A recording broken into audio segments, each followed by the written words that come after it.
नमस्कार, आप देख रहे हैं आज तक और मैं हूं आपके साथ निशांत चतुर्वेदी। 2 बजे के बुलेटिन में हम शुरुआत कर रहे हैं बड़ी खबर। उत्तराखंड में सत्ता के घमासान में आए एक और ट्विस्ट से। लंबी कानूनी लड़ाई के बाद आखिरकार उत्तराखंड के निवर्तमान मुख्यमंत्री हरीश रावत को परसों यानी 10 मई को शक्ति प्रदर्शन का मौका मिला, लेकिन उससे पहले ही आज फिर सामने आ गया एक और स्टिंग ऑपरेशन। हालांकि आज तक इस स्टिंग ऑपरेशन की सत्यता की पुष्टि नहीं करता, लेकिन इसमें दावा किया गया है कि हरीश रावत सरकार बचाने के लिए विधायकों को लालच दे रहे हैं। गौर करने वाली बात यह है कि ये सरकार के ऊपर जो सवाल खड़े हुए थे, वो सवाल भी तभी खड़े हुए थे जब बकायदा हरीश रावत का एक स्टिंग आया था, जिसमें उनकी तरफ से कुछ ऐसी बातें गई थी जिसको लेकर कई सवाल खड़े हो गए थे। हालांकि स्टिंग को बकवास बताते हुए हरीश रावत ने खुद किया एक बड़ा खुलासा। हरीश रावत ने विधायकों को धमकाने और अपने फोन की टैपिंग का आरोप लगाया। रावत समर्थक विधायक ने इस मामले में बकायदा शिकायत भी दर्ज कराई है।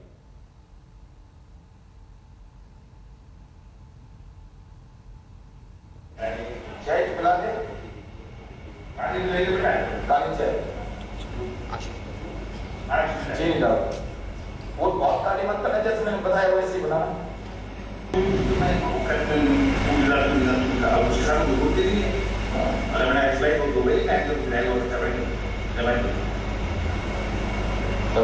मैं बोला मैं कोई किससे क्या से मैंने कोई पकड़ ली, पर मुझे 1 करोड़ की बात बता था।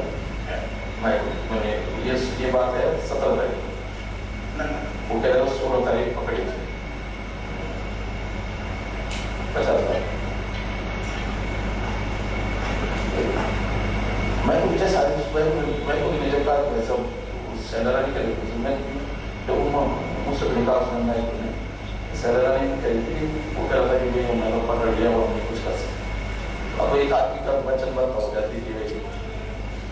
अरे शर्मिला चाय पिला दे, काली चाय जी ना। वो बहुत काली मत करना, जैसे मैंने बताया वैसे ही बनाना।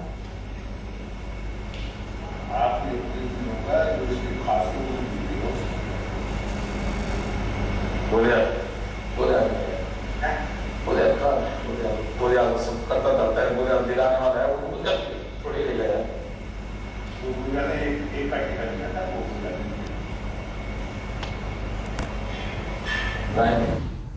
ये क्या हो रहा है? एक और स्टिंग के ऊपर स्टिंग आ रहे हैं बार बार। अब इस स्टिंग से कितनी चोट लग रही है, कितना इसका डंक चुभ रहा है, ये जानने के लिए सीधे चलते हैं। अशर खान इस वक्त हमारे साथ देहरादून से मौजूद है, रीमा इस वक्त हमारे साथ यहां मौजूद है। अशर, मैं आपसे जानना चाहूंगा, स्टिंग यानी हिंदी अगर इसका अनुवाद किया जाए तो डंक होता है, इसका डंक कितना गहरा है? बार बार स्टिंग पे स्टिंग आ रहे हैं कि ये नया स्टिंग फिर आ गया है?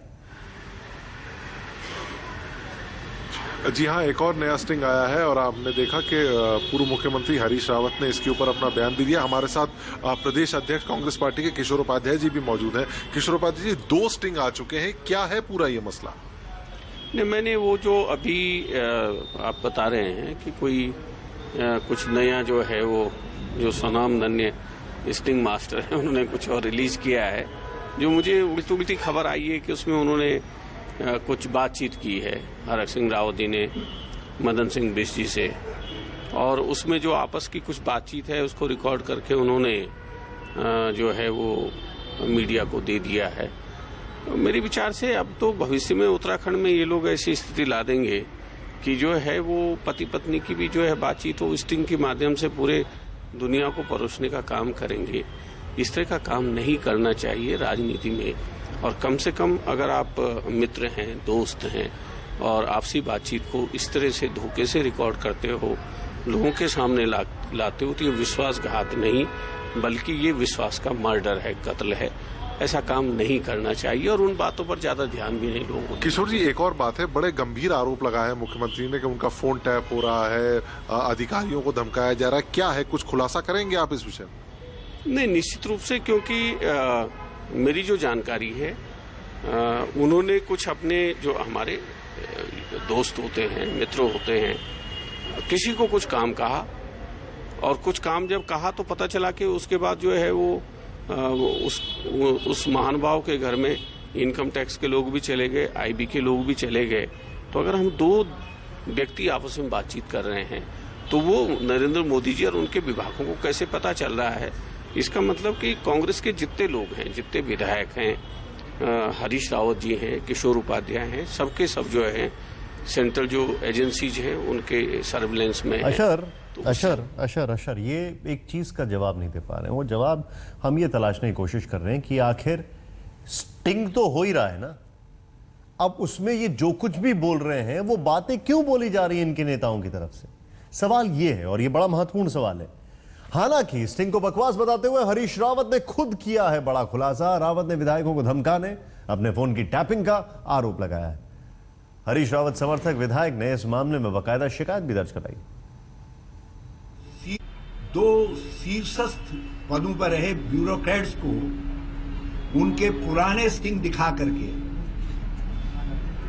उनको इस काम पर लगाया गया है कि वो सरकार गिराने के लिए, मतलब हम बहुमत साबित न कर सकें, सरकार गिरा तो दी उन्होंने, अब हम बहुमत साबित न कर सकें, हमारे विधायकों की खरीद फरोख्त में लगाया गया है।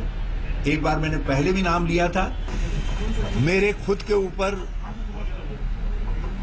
ऐसा लगता है जैसे किसी देशद्रोही के ऊपर वॉच रखी जा रही हो, उस तरीके की वॉच रखी जा रही है। मेरे टेलीफोन इत्यादि, मेरे ही नहीं, मेरे अगल बगल निकट सब लोगों के टेलीफोन आदि टेप किए जा रहे हैं।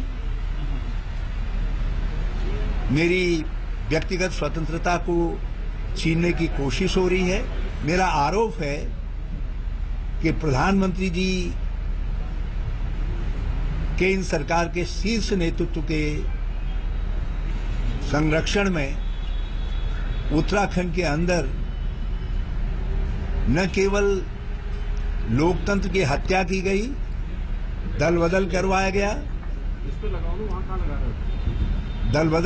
गया, बल्कि अब लोगों की वैयक्तिक स्वतंत्रता का भी हरण किया जा रहा है। जिस तरीके से सामान्य स्थितियों में विधानसभा करती है उसी तरीके से फ्लोर टेस्ट कर सकते हैं और फ्लोर टेस्ट के बाद फिर साथ साथ चल सकते हैं। इस राज्य की बेहतरी के लिए, यहाँ के डेवलपमेंट के लिए, यहाँ के राजनीतिक वातावरण में सहिष्णुता पैदा करने के लिए, इसलिए मैं भाजपा से कहना चाहता हूं कि वो ये असहिष्णुता पैदा करने की जो उनकी देशव्यापी मुहिम है उसको उत्तराखंड में उस एजेंडे को लागू न करें।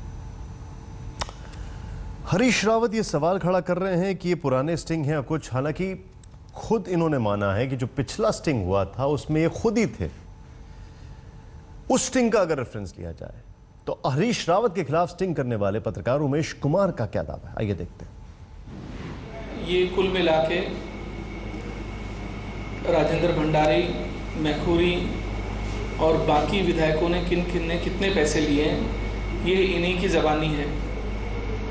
और मुझे नहीं लगता कि अब कोई गुंजाइश इस बात की बाकी रह गई है कि उत्तराखंड में खरीद फरोख्त हो रही है या नहीं हो रही है। बिल्कुल उनको अपने साथ समर्थन दिए रखने के लिए दिए गए हैं, वरना कोई मुख्यमंत्री अपने विधायकों को 25-25 लाख या 50-50 लाख क्यों देगा। और जिस गाड़ी की वो बात कर रहे हैं कि मैंने जो प्रदेश में सबसे बड़ा खनन का व्यापार करता है उस व्यक्ति को मैंने धमका के मैंने उसको बोला गाड़ी भेजो, तो उसने फॉर्च्यूनर भेज दी। वो फॉर्च्यूनर भी हम दिखा रहे हैं। आपने इसमें देखा होगा उन्होंने सीधा हरीश रावत ने कहा कि भाई, इन्होंने हरीश रावत को बोला कि भाई सबको खर्चा पानी दो, तो हरीश रावत ने कहा कि भाई ठीक है, दो इनको सबको पैसे, जैसा कह रहे हैं वैसा करो।